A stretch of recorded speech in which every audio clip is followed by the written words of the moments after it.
민주당 이재명 후보와 국민의힘 윤석열 후보가 연일 바쁜 대선 행보를 보이고 있습니다.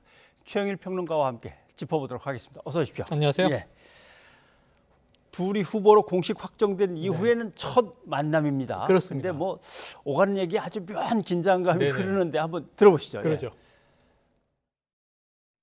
여러분 축하드립니다. 고맙습니다. 우리가 20몇 년 전에 성남에서 이렇게 법정에서 자주 뵀었어요. 근데 제가 그 말씀을 들었는데 보기는 봤을 텐데 저는 기억이 없어요. 그래요? 왜냐하면 제가 형사 사건을 거의 안 했기 때문에. 아니 그래도 이따가씩 들어오셨어요. 아 맞아요. 존경하는 우리 윤석열 후보님도 계신데 우리가 정부가 해야 될 또 정치가 해야 될 일들에 대해서 새롭게 한번 논쟁해보고 우리가 합의할 수 있는 일들, 다투지 않고 꼭 해야 될 일들을 한번 같이 의논할 수 있는 그런 자리를 한번 만들었으면 좋겠다는 생각을 말씀드립니다. 가끔은 먼발치에서 뵌 적이 있습니다. 네. 기억이 안 나는데 예. 뵀다니까 그러네 정도에서 이제 시작을 해서 네. 예. 어떻습니까 이 분위기?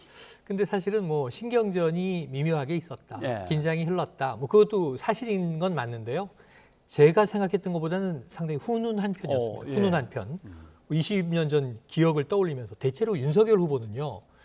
이 여권에서 자 우리 만나지 않았느냐. 식사도 하고 술도 마시지 않았느냐. 저는 그런 기억이 없습니다. 예. 이 얘기를 주로 윤 후보 쪽에 했던 인물인데 20년 전 기억을 되살리면서 성남의 법원에서 우리 자주 만나던 사이다. 이렇게 이거는 좀 이제 구면, 안면에 대한 회상이기 때문에 예. 친근감의 표시라고 봐야 되겠죠. 그런데 여기에 대해서 이제 오히려 이재명 후보가 형사 사건을 전 많이 안 해서 예. 기억이 없다. 그래도 가끔 들어오셨어. 이런 얘기를 하는데 굉장히 좀 동네 친구 같은 느낌이에요. 예, 예. 생각보단 훈훈했다. 하지만 생각보단, 예. 공식 발언을 할 때 이 구애를 한 것은 이재명 후보 쪽이에요. 윤석열 후보를 두 번 언급하면서 네. 1대1 민생 토론 제안을 또다시 합니다. 그런데 이제 윤석열 후보는 이 이재명 후보를 그 이후에 거론하지 않거든요. 예. 그래서 어찌 보면 대장동 의혹, 비리 의혹 사건의 몸통이다 이렇게 지금 공세를 펴고 있기 때문에 공개적인 발언에서는 이재명 후보를 좀 추켜 세우기가 예. 조금은 껄끄러운 분위기였다 이렇게 해석이 됩니다. 지금 말씀하신 그 부분 네. 뭐 후보들끼리 좀 만나서 아주 치열한 뭐 쟁점이 될 거 아닌 것들은 좀 미리 조율도 네네. 해보고 서로 의견 교환도 합시다라고 하는데 글쎄요 뭐 이건 후보들마다 계산이 있는 거겠죠. 네, 그렇습니다. 그래서 이재명 후보는 지금 두 가지 분야의 전제가 있어요. 전방위 토론하다 보면 싸우게도 되고 언성도 높아집니다. 예. 자당 내의 경선 토론도 심각한데요. 여야의 이제 본선 격돌 후보 아니겠습니까? 그런데 이제 이재명 후보의 제안을 잘 들어보면 코로나 방역 문제와 민생 문제로 제안해서 예. 미래지향적인 생산적인 토론을 하자. 여야 후보의 정책이나 이제 어떤 이 사고방식이 다를 수 있죠. 예. 근데 공통점을 또 뽑아낼 수도 있겠죠. 생산적인 토론을 한번 시작해 봅시다. 근데 지금 일단 야당은 저희를 의심하는 쪽입니다. 김기현 원내대표 현란한 말솜씨를 앞세워서 예. 뭔가 이거 함정에 빠뜨리려는 꼼수가 있는 거 아니냐. 그러니까 이 토론은 본인이 자신 있다고 생각하기 때문에 토론을 하면 할수록 우위를 점할 수 있다는 자신감의 발로 자신의 그러니까 이게 학과 여우가 서로 자기 집에 초대해서 예. 접시에다가 먹이를 주느냐 호리병에 먹이를 주느냐 싸움으로 해석을 하는 겁니다. 근데 이게 예를 들면 권투 경기가 있으면 매니저끼리 미리 만나는 거나 있겠지만 네. 선수끼리 미리 만나서 논의하고 들어가고 하는 게 있을까요? 네. 전례가 없었을 것 같아요. 과거의 이제 후보끼리. 무협지의 무사들은 예. 실제로 합을 겨루지 않고 상상으로 겨뤘다고 하는데요. 예. 그 이제 어쨌든 이 여기서는 뭐 링에 올라가서 이 글러브 끼고 주먹으로 싸우진 않지 않습니까? 예. 어차피 이제 이 국민을 위한 진정성, 정책, 컨텐츠 얼만큼 내가 이제 민생에 대한 고민을 했는가 이런 것들을 토론하자는 건데 예. 기간으로 보면 정치인문 4개월여가 되는 윤석열 후보보다는 기초자치단체장부터 2010년부터 행정가로 지금 거의 11년 해온 이재명 후보가 그 부분은 더 해법이나 아무래도, 고민이 예. 많이 있겠죠. 예. 그래서 이것은 어찌 보면은 자신이 유리한 이 어떤 그 그라운드로 예. 상대를 유인하는 것으로 보여질 수는 있어요. 아마 야당은 상당히 경계를 할 거고요. 예. 오늘 김은혜 의원 발언을 보니까 YTN 나와서 그런 얘기를 하는데 앞으로 계속 TV 토론에서 맞짱 토론하게 될 건데? 거다. 뭐 미리 그렇게 그러느냐 또 이런 얘기도 틀리지는 알겠습니다. 않습니다. 예. 이재명 후보는 오늘 관훈 토론회가 있었습니다. 그렇습니다. 예, 거기에서 먼저 대장동 얘기 막 네. 꺼내서 다 풀어 놓으면서 그렇죠. 한번 뭐 공격해 보십시오라고 하는 태도였는데 한번 들어보시죠. 들어보죠. 특검을 하자 이런 요구가 있고 또 많은 분들이 거기에 동의한다는 것을 잘 알고 있습니다. 그래서 이 문제에 대해서 검찰의 수사를 일단은 국가기관이 하는 일이니까 지켜보되 미진한 점이 있거나 또는 의문이 남는다면 저는 그게 특검 형식이든 어떤 형태로든 더 완벽한 철저한 진상규명과 그의 엄정한 책임 추궁이 반드시 필요하고 그 점에 대해서 전적으로 공감한다는 말씀을 드립니다. 윤 후보께서는 그 대장동 게이트하고 고발 사주 의혹을 세트 특검하자 이런 얘기를 하셨어요. 수사권 쇼핑을 위한 꼼수다 이렇게 보는 거예요. 아니 검찰이 지금 본부장 비리는 사실 드러난 게 많지 않습니까? 저에 대해서는 여러분이 한번 직접 한번 얘기를 해보세요. 제가 무슨 문제가 있습니까? 예를 들면 직원을 잘못 관리했다. 뭐 예를 들면 충분히 100% 완벽하게 유능하지 못했다는 점 지적 외에 구체적으로 뭘 잘못했다는 겁니까? 없잖아요. 있으면 지금 엄청나게 질문이 쏟아졌겠죠. 윤석열 후보는 조사와 수사를 받아야 될 입장에 있고 자기는 네. 그런 게 없기 때문에 등가가 아니다라는 그렇죠. 얘기 같아요. 근데 계속해서 윤석열 후보를 슬금슬금 끌고 들어갑니다. 네. 예. 심지어는 특검을 받는 데 있어서도 대장동에도 윤석열은 등장한다. 2010년부터 난 시장이었지만 2009년도에 부산저축은행에서 네. 1,100억 원대의 거의 부실 대출, 불법적인 대출이 대장동 개발로 흘러들어갔을 때 이때 민간 사업자들 시절이에요. 여기에 대해서 주임 검사였던 윤석열 검사가 수사하지 않고 이걸 덮었다. 네. 이걸 대장동 특검의 범주에도 넣어야 한다라는 또 전제도 달았어요. 그러니까 대장동에도 윤석열은 있고 아까 세트라고 이야기한 고발사주의 또 지금 핵심 인물은 네. 윤석열 후보가 돼 있는 거죠. 그러니까 이 특검에 대해서는 진행이 될지 안 될지는 확신할 수 없습니다만 던져놔도 이재명 후보 입장에서는 손해볼 게 없는 겁니다. 아, 예. 그리고 나는 이만큼 대장동에서 깨끗하고 당당하다. 지금 대장동이 발목을 잡고 있거든요. 여론조사에도 영향을 미칩니다. 그렇죠. 상당히 적지 않은 과반 이상의 국민들이 대장동 문제에는 이재명 후보가 불리한 거 아닌가? 뭔가 있는 거 아닌가라는 의혹, 의심을 가지고 있거든요. 이걸 오늘 털어내기 위해서 예. 사실은 제가 보기엔 사흘째 국감을 한 번 더 뛰었다. 이렇게 판단해도 틀리지 않을 것 같습니다. 수사에 의문이 남는다면 그때 얼마든지 네. 특검하자라고 하는 거는 뭐 정면 돌파하겠다는 그렇죠. 뜻이겠죠. 네. 예, 알겠습니다. 자, 윤석열 후보도 오늘 큰일을 하나 치렀습니다. 네. 예, 광주를 가긴 가야 되는데 하다가 드디어 오늘 이제 갔다 온 것인데 어떤 이야기, 어떤 상황이었는지 네. 한번 좀 보죠. 예.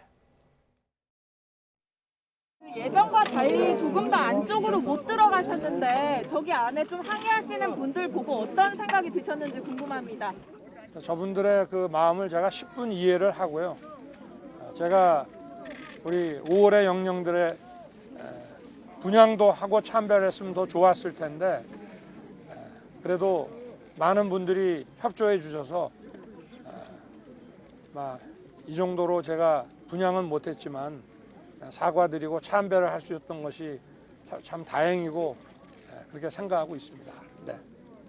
네, 강 기자님. 이번 광주 방문을 두고 일각에서는 또 정치적 자작극 아니냐 이런 이야기도 들리고 있는데 이 부분에 대해서는 어떻게 생각하시는지? 저는 쇼 안 합니다. 저 후보님, 네. 그 오늘 오신 걸로 이게 사과가 다 끝났다고 생각하시나요? 아니면 앞으로 계속 몇 번 제가 찾아주실 예정이신지? 조금 전에도 말씀을 드렸지만 이걸로 끝나는 것이 아니라 내가 이 마음을 계속 가져가겠다고 말씀을 드렸습니다. 앞서 여러 차례 여태까지 했던 발언 중에 후회되는 건 없다라고 말씀을 해주셨는데 그 입장은 여전히 마찬가지신지요? 후회 문제가 아니라 발언이 잘못됐으면은 또 그 발언으로 다른 분에게 상처를 줬으면 거기에 대해서 질책을 받고 책임을 져야 되는 것이지 후회라는 게 의미가 없다는 말씀을 드리는 겁니다. 네, 저 정도의 메시지면은 네. 어떻게 뭐 성과가 있을 거라고 보십니까? 시간이 필요하죠. 시간. 네. 오늘 밤에 윤석열 후보의 SNS를 많이들 지켜볼 거예요. 아, 예. 왜냐하면 지난번에도 유감 표명도 했고 송구하다고 사과도 했고 다 했어요. 공식적 공개적으로는. 그런데 엉뚱한 곳에서 이 사과는 진정한 것인가? 예. 그게 이제 개 사과, 사진, SNS 논란 아니겠습니까? 근데 오늘 사과는 전두환 옹호 발언한 게 아니다 결코. 나는 광주 정신을 소중히 여긴다. 그 가치를 존중한다. 헌법 조문에 넣자는 얘기도 했다. 뭐 이런 얘기도 이제 지금 야권에서도 나오는 거 아닙니까? 예. 보수층에서도 오늘 방명록에 이 민주와 인권을 연 5월 정신을 반드시 세우겠습니다. 예. 이렇게 썼어요. 그런데 이제 문제는 아까 결국은 분양을 못했어요. 예. 민주의 문은 겨우 사법경찰들의 이제 엄호하에 통과를 했는데 워낙 반대가 거세서 방명록에 지금 드린 말씀을 쓰고 추념탑까지는 가지 못하고 분양은 못했지만 거기서 묵념으로 참배를 하고 사과 발언을 하고 이제 돌아오게 된 것이죠. 예. 광주의 이 민심은 오늘 차가웠다. 호남도 마찬가지다. 그런데 이 5.18 문제가 호남과 광주만의 문제인가? 예. 부마 항쟁이 뭐 특정 지역의 민주화 운동인가요? 예. 그것 때문에 결국은 11.6이라는 대사태가 터집니다. 그러니까 이게 부마 항쟁이건 광주 항쟁이건 또는 서울 60 시민 항쟁이건 이 모든 것은 다 민주화 열망으로 공통돼 있는 거거든요. 그래서 사실은 전 국민에게 사과를 해야 되는 건데 예. 사과 내용은 딱 뭐 광주 시민, 주로 이제 호남인 이렇게 돼 있으면 이건 광주 정신을 오히려 또 지역에 가두는 게 되는 거죠. 예. 그래서 오늘은 시작일 뿐이고 그럼 정말 SNS는 오늘 다른 메시지는 없는가? 한번 봐야겠군요. 투 시그널이 문제예요. 예. 두 개의 시그널이. 지금도 대검 앞에는요. 예. 제가 어제 아침에 봤는데 자 전두환이 정치는 잘했다는 발언을 하는 윤 후보의 입을 막지 말라. 이건 윤 후보가 쓴 거 아니고 캠프가 쓴 것도 아니고 국민의힘 당이 쓴 것도 아니에요. 지지자가 써서 지지자가. 올린 건데 이거 철거하라고 하는 게 옳지 않습니까? 예. 그분은 전두환 옹호 발언이 진심이라고 믿는 지지자가 또 있는 거예요. 예. 지금 두 개의 시그널이 움직이는 혼란이 문제라 진정성이 훼손되니 그런 지지자들은 자제를 당부하는 것도 후보의 예. 역할이다. 이런 생각을 아무튼 해봅니다. 뭐 이번에 분양 못했으면 뭐 앞으로 유세 때문에 계속 그쪽으로 가야죠. 가야 되니까 네, 가야죠. 갈 때마다 예. 시간을 내서 어떻게든 계속 용서받고 들리고 들리고 인정받을 하면 뭐 때까지 가야 될 됩니다. 거라고 생각이 되는데 아무튼 호남의 지지율이 사실은 윤석열 후보가 한 10몇 % 정도 네. 이렇게 되던 것이 어떤 조사에서는 쑥 올라오기도 올랐습니다. 하고 네. 이걸로 변화가 조금씩 생겨날지 모르겠어요. 어쨌든 이제 이 사과를 공개적으로 한 거니까 예. 여론에 반영이 될 것 같습니다. 반대하는 입장은 또 그만큼 거세도 지금 여야 후보 모두 이제 비호감도가 높은 상황인데 그게 좀 바뀌지는 않을지라도 컨벤션 효과 플러스 어쨌든 광주를 갔다. 안 가는 것보다는 10배 낫죠. 그리고 사과 안 하는 것보다는 낫죠. 또 다른 잡음을 일으키지 말아야죠. 그런 관리가 지속돼서 사과가 그래도 진정성이 있다 없다의 여론이 반반쯤 될 때쯤이면 윤석열 후보는 상당히 지지율을 네. 리드하고 가고 있을 분위기예요. 민주당은 이게 컨벤션 효과하고 반짝 효과다. 근데 문제는 이게 지금 뒤집어지거나 다시 붙지 않으면 패착이 올 수 있습니다. 그래서 오늘 관훈클럽 토론에서 예. 대장동 특검 수용 발언까지도 하게 된 거고요. 결국은 한 일주일, 2주일 후에 이 격차가 더 벌어지느냐. 그 두 명 다 박스권에 갇히느냐인데 윤석열 후보는 지금 이 정권 교체 여론이 과반을 넘기 때문에 더 가져올 표가 있는 거예요. 예. 근데 나머지 지금 군소 후보에게 나눠져 있는 표심이 한 10% 내외 되거든요. 네. 그걸 더하면 야권 후보 전체가 딱 과반이 넘는 예. 이 정권 교체의 여론에 근접합니다. 이제 빨리 시작해야 될 것은 선거대책위원회를 확실하게 꾸려서 그렇습니다. 이제 정상적으로 이제 절차를 밟아 나가야 네. 되는데 김종인 전 비대위원장 얘기가 나오더니 요새는 또 김병준 전 네. 비대위원장 얘기도 네. 나오고 아마 어쩌면 둘 다 네. 김종인, 김범준 그다음에 아예 윤석열 후보 이렇게 네. 갖고 트로이카를 구성하면은 더 안정된 시스템일 수도 있겠죠. 근데 김병준 씨가 거론되면서 그럼 김종인 씨가 빠질 수도 있냐? 그렇죠. 이제 이런 얘기입니다. 혼란스러울 수도 있고. 예. 김종인 전 비대위원장을 반드시 모셔와서 총괄선대위원장으로 앉히려는 쪽은 이준석 대표의 의중이 크다고 봅니다. 예. 그러니까 왜냐하면 지금 본인도 당권을 다 대선 후보에게 주고 물러나야 되는 상황인데 역할을 하겠다는 거거든요. 그 역할이 어디서 발생했냐면 홍준표 후보를 지지하던 2030이 탈당러시다. 지금 윤 후보 지지로 돌아와야 되는데 네. 청년층이 국민의힘에 기대했다가 이 본선 결과를 보고 버리고 있다. 근데 이들을 찾아오려면 이준석 대표가 필요한 거죠. 청년의 기수, 청년의 리더. 그런데 이것을 이제 혼자 사령탑을 안고 가기는 어렵거든요. 그러니까 이제 여러 번 국민의힘을 지난 4.7 재보선에서 수렁에서 구해준 김종인 이제 구원투수를 또 데려오자. 그런데 문제는 윤석열 후보는 고민이 있는 게 예. 본인만의 고민이 아니라 경선 과정을 도와줬던 캠프가 파리 때라고 하고 다 해체하고 재구성해야 된다고 하고 그럼 이분이 오시면 우리는 어떻게 되나? 그러니까 이 이해관계 조정이 너무 어렵겠죠. 그러니까 예. 뭐 일부 각에서 나오는 얘기는 그분은 맨날 킹메이커냐, 맨날 한두 번 썼으면 킹메이커냐, 됐지. 항상 정권을 줘야 예. 되느냐, 불만이 내부에서 많은 거죠. 그러다 보니까 지금 이 광화문 팀이나 서초동 팀이나 이렇게 불리는 윤석열 캠프 내부에서 반론이 거세다. 예. 그러면은 모셔오되 어떻게 이름만 좀 걸고 전권 안 주고 제한될 일만 시킬 수는 없을까? 이 조율이 이제 권성동 비서실장이 만나면서부터 시작이 된 거고요. 정권 준다는, 정권 달라는 요청도 없었다. 그러면은 향후에 김종인, 김용일이 다 들어오면 성공인데 예. 문제는 김종인 비대위원장이 나 안 가, 못 가, 오지 마세요.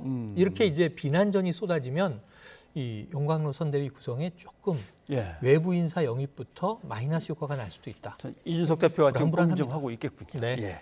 그리고 이런 가운데 문재인 대통령이 21일 네. 예, 국민과의 대화를 갖습니다. 그렇습니다. 주로 어떤 얘기들이 오갈 것 같습니다. 임기 중 마지막이니까요. 예. 국민들이 잘 몰라줬다고 생각한 국정에 최선을 다했던 부분, 특히 이제 이 남북 관계, 예. 북미 관계, 최근에 해외 순방 다녀온 외교 문제, 그 다음에 이제 기후 협약, 또 그 와중에 벌어졌던 헝가리에서 좀 재밌는 에피소드가 터졌죠. 탈원전, 원전 예, 예. 이 문제 등에 대해서 문재인 정부의 기조, 대통령의 입장을 좀 또렷하게 밝힐 것 같고요. 사실상 임기 중 마지막 국민과의 공개 토론일 것 같습니다. 그런 만큼 허심탄회한 얘기가 많이 나올 텐데 예. 제가 궁금한 건 여야의 논평인데요. 예. 벌써 예상이 100% 가능합니다. 그러니까 이제 민주당은 이렇게 예. 고생을 한 대통령 평가 제대로 못 받고 있다. 그런데 레임덕이 없는 또 유일한 대통령인 것도 사실이에요. 그렇죠. 예. 그런데 이제 야당에서는 본인 하고 싶은 말만 했다라고 또 굉장히 평가절을 할 거거든요. 논평은 뻔해 보이는데 예. 국민들에게 직접 좀 마음을 울리는 대통령의 이제 메시지가 나올지 그 대목을 우리는 지켜봐야 되겠죠. 예. 국민들과 함께하는 거니까 지금 아마 신청을 이제 받게 될 겁니다. 질문을 막 신청들 받고 하시면 있습니다. 됩니다. 네. 질문도 받게 되고. 예. 오늘 여기까지 하겠습니다. 네. 고맙습니다. 고맙습니다.